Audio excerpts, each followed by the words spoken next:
বারবার তদন্ত গঠন কমিটি না বসে এটা খুব দ্রুত বের করা উচিত, কিভাবে হলো, কেন হলো, কি কারণে হলো।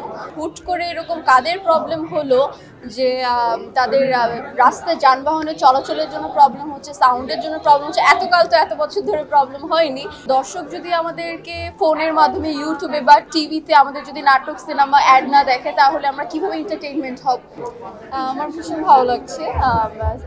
নীল চক্রের জন্য সেকেন্ড অ্যাওয়ার্ড পেয়েছি বেস্ট অ্যাক্ট্রেস হিসাবে রাইমা চরিত্রের জন্য। ভীষণ পরিমাণে ভালো লাগছে, আর দর্শক আমাকে যে পরিমাণ ভালোবাসা দিয়েছে, আর এই যেতে না যেতে দুটো অ্যাওয়ার্ড পেয়েছে আমি নীল চক্রের জন্য, দারুণ লাগছে, খুব ভালো লাগছে। আমি আমার যতটুকু পরিশ্রম করা যায় এবং কাজের প্রতি ডেডিকেশন দেওয়া যায় আমি সেটার পিছনেই কাজ করছি আসলে। আর সামনে আমার সিনেমার কাজ শুরু হবে এবং অনেকগুলোতে সাইন করেছি, তো সামনে ঘোষণা আসবে এবং খুব দ্রুতই আমাকে আবার সবাই বড় পর্দায় দেখতে পারবে।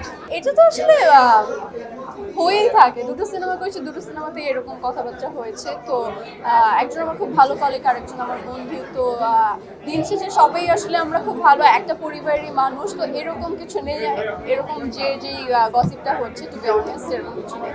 সামনে সিনেমারই কাজ, সিনেমা নিয়েই কাজ করতে চাই। ওটিটির কাজের কথা এসেছে, বাট টু বি অনেস্ট আমি এখন ওটিটি করতে চাই না। এটা বলা ঠিক হবে কিনা আমি চাই না, কারণ আমি মাত্র দুটো ফিল্ম করেছি। আমি চাই দর্শকরা আমাকে বড় পর্দায় বারংবার দেখুক, আর ওটিটির কাজ আর একটু পরে করি। যদি আমার কাছে মনে হয় এটা আমার ড্রিম প্রজেক্ট বা আমার এই ক্যারেক্টারটাই আমি চাইছিলাম, এরকম যদি কিছু চলে আসে ওটিটির জন্য, তখন আমি করতে ভীষণ আগ্রহী। বাট এছাড়া আমি সিনেমা নিয়েই থাকতে চাই আসলে। যেটা আসলে হয়েছে, একটা দুর্ঘটনা ঘটে গিয়েছে।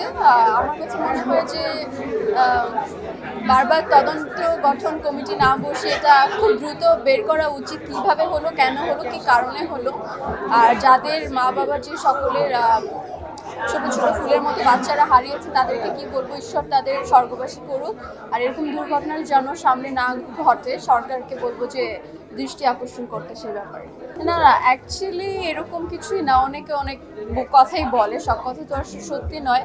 আমি প্রপোজাল ভীষণ পরিমাণে পেয়েছি 7-8টার মতো, এর থেকে বেশি নয়। কিন্তু আমি তো চাইলেই সব কাজ করতে পারি না, আমার সাথেও ম্যাচ হতে হবে ক্যারেক্টারের, ডেটের অ্যান্ড অনেক কিছু থাকে আসলে। তো তার মধ্যে করার চেষ্টা করেছি যেগুলো আমার জন্য মনে হয়েছে ক্যারেক্টারের সাথে আমি ফিট যাচ্ছি, এবং যেগুলো সাইন করেছি আমি এখন এই মুহূর্তে এসে বলতে চাই না, কারণ আমি চাই যে ডিরেক্টর প্রডিউসারের মাধ্যমে এর ঘোষণাটা হোক। সো সামনে ঈদে বা এবছর আমি যাই না কবে রিলিজ দেবে, দর্শকরা আমাকে আবার বড় পর্বে দেবে। এই যে এইমাত্র বললাম অফার পেয়েছি 7-8টার মতো, বাট সাইন করা হয়েছে দুটো।